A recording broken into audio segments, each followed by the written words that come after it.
తల్లిగా తన ఆలోచనలు, కుమార్తెగా తన ఆలోచన, నేను మంచిగా చదువుకోవాలనుకుంటాను, మంచి ఉన్నతమైన స్థితిలో కావాలనుకుంటాను. ఆ ఆలోచనలన్నీ కూడా దేవుడు సఫలపరుస్తూ ఉంటాడు. దేవుడిని స్తోత్రం చేద్దాం. రెండవది ఏంటనగా ఆశీర్వాదము. బైబిల్ గ్రంథం మనం ఆలోచన చేస్తే సామెత గ్రంథం 16వ అధ్యాయము 2వ వచన భాగాన్ని చదువుకుందాం. అక్కడ చూడండి, చక్కని మాట చివరి లైన్ ఉంటుంది మాట. చూడండి చివరి లైన్ లో పరిశోధించును, నీ పనుల భారం యెహోవా మీద నుంచుము, అప్పుడు నీ ఉద్దేశములన్నీ సఫలమగుతాయట. ఏంటండి మరి సతీష్ బాల్ గారు బిడ్డపడి ఎన్నో ఉద్దేశాలు కలిగి ఉంటారు కదండి. తన యొక్క కుమార్తె ఎన్నో ఉద్దేశాలు కలిగి ఉంటారు. ఎప్పుడైతే దేవునికి కృతజ్ఞతాస్తుతులు చెల్లించి ప్రభుని గణపరుస్తూ ఉంటారో అప్పుడంటే దేవుడు వారి ఉద్దేశములన్నీ కూడా సఫలపరుస్తున్నాడు. అవునా కాదా? ఉదాహరణకి మనము ఎవరికైనా కొంత ధనాన్ని అప్పుగా ఇచ్చామనుకోండి. సపోజ్ తమ్ముడికి నేను ఇచ్చాను 10,000 రూపాయలు అప్పు ఇచ్చాను. అరే తమ్ముడి అవసరానికి వాడుకో, తర్వాత నాకు ఇచ్చే అన్నాడు. ఇచ్చేసినప్పుడు వాడు కొన్ని రోజులు పోయిన తర్వాత దాన్ని మర్చిపోయి ఇవ్వకుండా ఇష్టానుసారంగా ప్రవర్తించి చివరికి ఏదైనా మాటలు మాట్లాడాడు అనుకోండి. అప్పుడు ఏమంటారు? తర్వాత ఎలాంటి భయంకరమైన పరిస్థితులు ఉన్నా, ఎలాంటి భయంకరమైన స్థితిలోకి వెళ్ళిపోయినా మనం ఏం చేస్తాము? కృతజ్ఞత లేదు కనుక మరలా దాన్ని సహాయం చేయడానికి ఇష్టపడం. అవునా కాదా?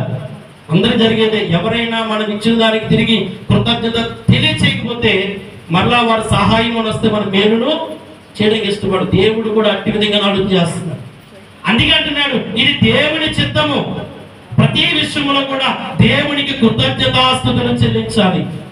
అలా చెల్లించుట దేవుని చిత్తం కనుక అలా చెల్లించిన వాడి యొక్క కోరికలు, ఆలోచనలను దేవుడు సఫలపరుస్తున్నాడు. వారి ఉద్దేశములను కదండి, వారి పనుల భారం అంతా దేవుని మీద వేస్తే దేవుడట వారి పనుల భారం అంతా కూడా దేవుడు మోసుకొని వారి ఉద్దేశములను సఫలపరుస్తున్నాడు. దేవుడి స్తోత్రం చేద్దాం. చూడండి, 3వ మాట మనం ధ్యానం చేసుకుందాం. కీర్తన గ్రంథము 20వ అధ్యాయము 5వ వచన భాగాన్ని చదువుకుందాం. 5వ వచన భాగం కీర్తనలు చివరి మాట. యెహోవా నీ రక్షణ బట్టి మేము జయోత్సాహం చేయుచున్నాం, మా దేవుని నామమును బట్టి మా ధ్వజం ఎత్తుచున్నాం, నీ ప్రార్థనలన్నీ యెహోవా సఫలపరచును గాక. దేవుని స్తోత్రం చేద్దాం. ఏం చేస్తున్నాడు దేవుడు ఇక్కడ? 3వదిగా చేస్తున్న ప్రతి ప్రార్థన కూడా సఫలపరుస్తున్నాడట. కొంతమంది ప్రార్థనలకు చేస్తారు కానీ ప్రార్థనకు సమాధానం దొరకదు. కొంతమంది ప్రార్థన చేస్తారు కానీ ప్రార్థన దేవుని ఎదుగు చేర్చబడదు. కానీ దేవునికి కృతజ్ఞతాస్తుతులు కలిగి ఉంటే దైవజనులు వారి కుమార్తె లేఖన ప్రభువు ఇచ్చినటువంటి ఆరోగ్యాన్ని బట్టి, ప్రభు ఇచ్చినటువంటి ఆయుష్ను బట్టి, ప్రభు ఇచ్చినటువంటి సమాధానాన్ని బట్టి, ప్రభు ఇస్తున్న నూతన సంవత్సరాన్ని బట్టి ఆమె కృతజ్ఞతాస్తుతులు కలిగి ప్రార్థన చేస్తే దేవుడు వారి ప్రార్థనలన్నీ కూడా ఏం చేస్తున్నాడు? సఫలపరుస్తున్నాడు. ఏది కావద్దు ఇస్తున్నాడు. ఎలా ఉండాలనుకున్నాడు దేవుడు అలా చేస్తాడట.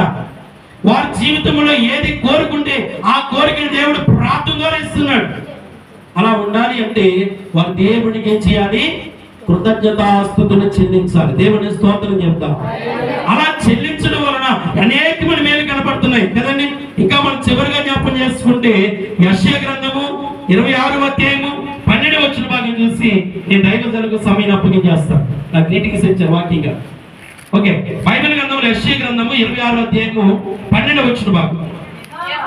యెహోవా నీవు మాకు సమాధానము సిద్ధపరచుదువు, నిజముగా నీవు మా పక్షము నుండి మా పనులన్నిటినీ. ఎవరు పక్షం ఉంటాడు చెప్పండి? ఎవరైతే కృతజ్ఞతాస్తుతులు చెల్లిస్తున్నారో దేవుడు చేసిన మేలును బట్టి, దేవుడు చేసిన సహాయాన్ని బట్టి, దేవుడు చేసినటువంటి నీ పట్ల కార్యములు బట్టి ఎవరైతే ఆయనకు కృతజ్ఞతాస్తుతులు చెల్లిస్తారో అలాంటి వారి పక్షముగా దేవుడు నిలబడతాడు. అపవాది తంత్రమును దూరంగా చేస్తాడు. రాబోతున్న శ్రమ దూరపరుస్తుంటాడు. నీ మీదకి వస్తున్నటువంటి అనేక భయంకరమైన శోధనలు, సమస్యలను దేవుడు తప్పించి వాటికి ముందుగా దేవుడు నిలబడతాడు. ఎప్పుడనగా నువ్వు కృతజ్ఞతాస్తుతులు చెల్లించినప్పుడు కదండి. కృతజ్ఞతాస్తుతులు చెల్లించడం ద్వారా నీ కోరికలు, నీ ఉద్దేశాలు నెరవేర్చబడుతున్నాయి. చివరికి అంటున్నాడు, కృతజ్ఞతాస్తుతులు చెల్లించడం ద్వారా నీ పక్షంగా దేవుడే నిలబడుతున్నాడు. అదేనండి, మనుషులు నమ్ముకుంటే కంటే యెహోవాను ఆశ్రయించడం మేలు. మనుషులు ఎంతవరకు ఉంటారంటే కొంతవరకు మాత్రమే ఉంటారు. వాళ్ళు మన మంచిగా ఉంటే మనతో ఉంటారు, మనం మంచిగా లేకపోతే ఏమవుతారు, వాళ్ళు దూరం అవుతూ ఉంటారు.